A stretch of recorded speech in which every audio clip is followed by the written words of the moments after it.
नमस्कार दोस्तों, आयुर्वेद दर्शन में आपका स्वागत है।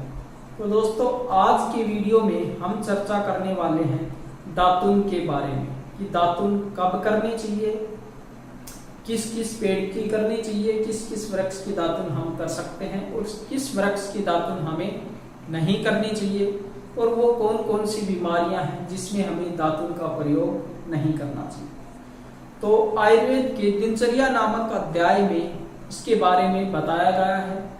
तो उसमें बताया गया है कि हमें किन किन पेड़ों की दातुन हम कर सकते हैं। तो इसमें बताया गया है कि आर्क के वृक्ष की, या फिर बरगद के वृक्ष की, या फिर खैर या बबूल के वृक्ष की, या फिर क्रंज जिसको हम डिठोरी कहते हैं उसकी, या फिर अर्जुन का वृक्ष जिसको हम कपूप भी कहते हैं, उसके वृक्ष की दातुन का विधान आयुर्वेद में बताया गया है। और जो हम दातुन कर सकते हैं, इसके अतिरिक्त भी हम अन्य पेड़ों की दातुन कर सकते हैं। जिन दातुन का रस कसैला हो, खैर या बबूल जैसा जो कसैला हो, उन पेड़ों की दातुन हम कर सकते हैं। या फिर कटु, तेजबल या फिर तिमूर के जैसा कटु या यदि किसी पेड़ का रस हो तो उस पेड़ की दातुन भी हम कर सकते हैं। या फिर नीम के जैसा, जिसको हम तिक्त बोलते हैं, नीम के जैसा अगर किसी पेड़ का रस हो तो उस पेड़ की दातुन भी हम कर सकते हैं।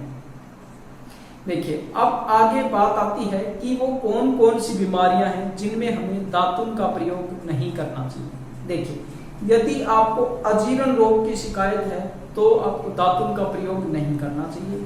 दूसरा है श्वास रोग, यदि किसी को है तो उनको भी दातुन का प्रयोग नहीं करना चाहिए। तीसरा है काश रोग, जिसको हम खांसी वगैरह कह सकते हैं, उसमें भी दातुन का प्रयोग नहीं करना चाहिए। चौथा है जवर रोग में।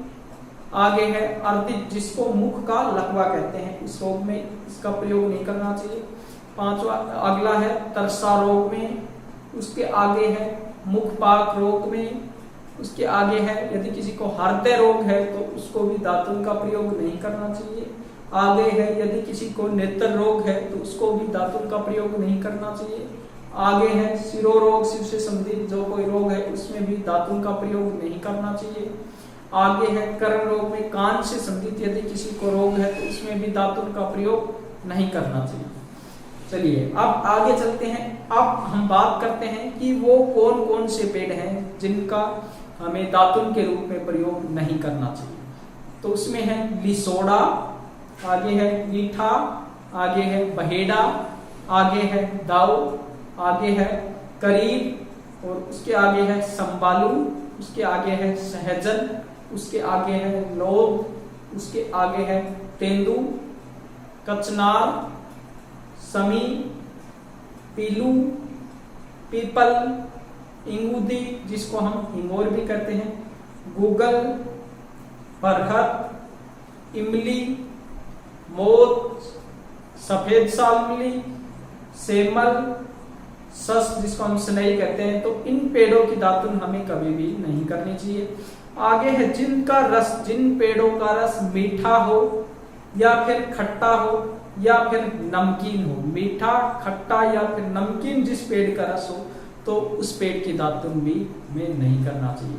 तो दोस्तों, ये सब दातुन के बारे में आयुर्वेद की बुक अष्टांग हृदय में ये कुछ चैप्टर दिनचर्या नामक अध्याय में ये दिया हुआ है, उसके बारे में आज हमने चर्चा की। तो दोस्तों, आज के वीडियो में बस इतना ही। आगे अगले वीडियो में आपसे फिर मिलते हैं कुछ नई जानकारियों के साथ। तब तक बने रहेगा हमारे साथ। जय हिंद, वंदे मातरम।